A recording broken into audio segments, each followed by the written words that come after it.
How are you guys? Ready for another day? Yeah? All right. Well, we'll see how quickly we can get through some stuff. Stage 1 did take a little bit longer than we might have anticipated, but a little bit of feedback for you. The conversations you all had yesterday were the deepest conversations that we have heard in any group that we have brought backward planning to. So that is huge kudos to you guys and the thoughtfulness for which you're looking at this, and that we know that you'll take to your staff and any group that you train. So who appreciated Brad Johnson sitting right here yesterday so he could just answer all the questions? Let me hear. Right? He moved on me, but I told him I can find you. I have a mic. I can walk and find you right here. What do you think, Brad? Hi.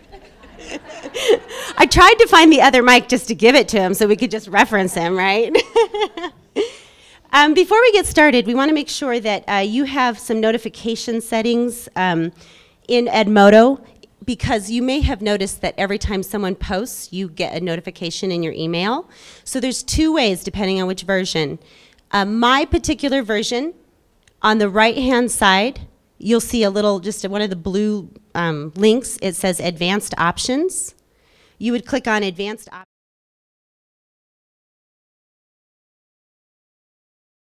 You would have that unchecked. That will make it so that you don't get notified every single time someone posts. But there is another version. If you don't see it right there, if your screen looks like this screen, which is Bob's, look up here. He's going to show you where to go. You go in the upper right-hand corner to Account. Go to Settings.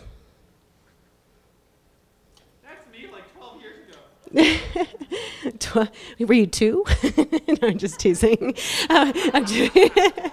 Just teasing Bob. He's the baby of our department. The email and text updates. See where it's checked right there? And you want to make sure that there's none in notification type. Unless you want to be notified. Some people enjoy being notified when people post. Okay? If you have done that for your table, can you just see if you can look around and help others at your table to get that notification set to your preference? Don't forget to hit save notification. Thank you. Save. Make sure you save.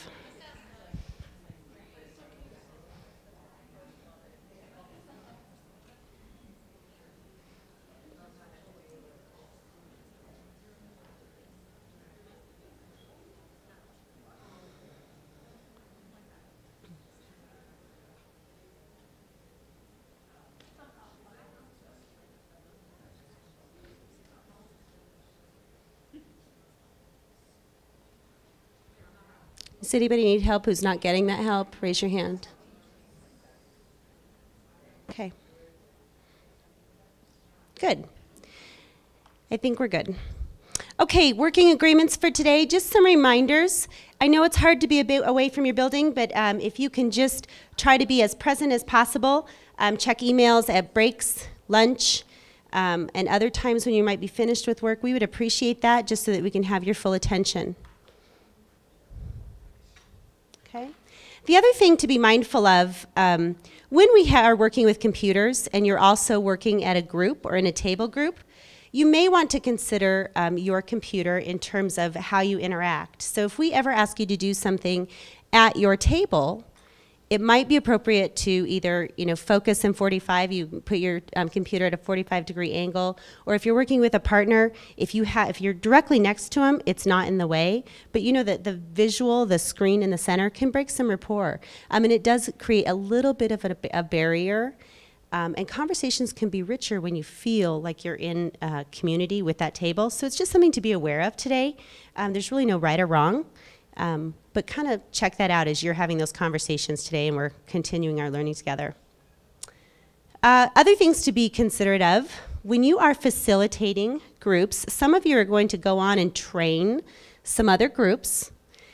And when you're training those groups, they may or may not know each other very well. The majority of people in this room know each other pretty well. We definitely have some new faces, and I think we've done a good job at building that bridge and getting to know them. But when you are training, like when you have assistant principals and 5 teachers from other schools, when you are building your day, you may want to think about how much trust exists in that group in terms of the activities that you do. There are high-risk activities like standing up and holding the hands yesterday that we did, right? If you do that with a brand new group, day one, it's going to feel very uncomfortable. You'd want to scaffold that support and make sure you're just thinking about that. I would start with building that trust with a shoulder partner. Groups of 2s and 4s, even numbers, are safest because even if I ask these 2 to pair with these 2, if they're a comfortable group, they'll work together. But if they're not comfortable and they don't quite have that trust yet, they'll default to just the 2. And it just creates safety, but it can be built up throughout the day. Did you feel it yesterday, how initially it was just a little bit cold is the only way I know how to describe it. But by the end of the day, you know, it was hard to get your attention. Well, not exactly 2:45 because you were done, but so just some things to be thoughtful of.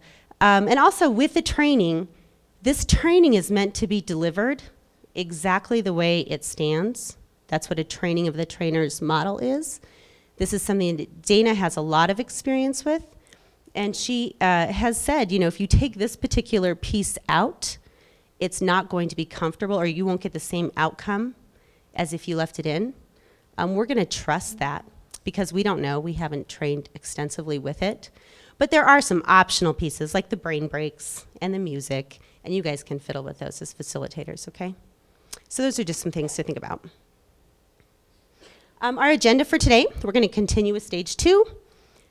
First thing, then we will take a break at about 9:45, 11:30 lunch, and hopefully we'll be finished and out of here by 3:30, okay?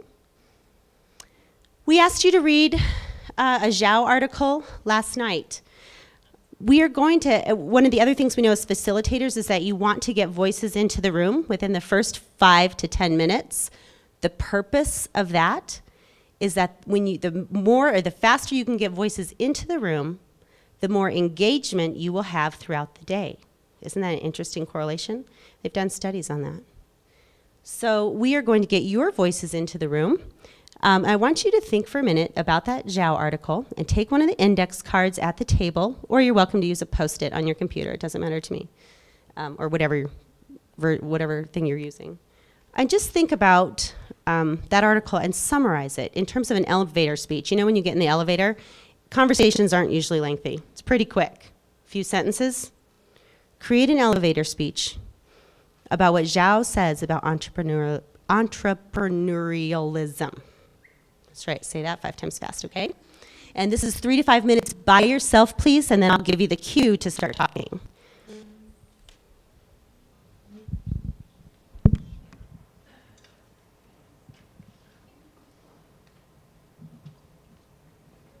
Mm-hmm.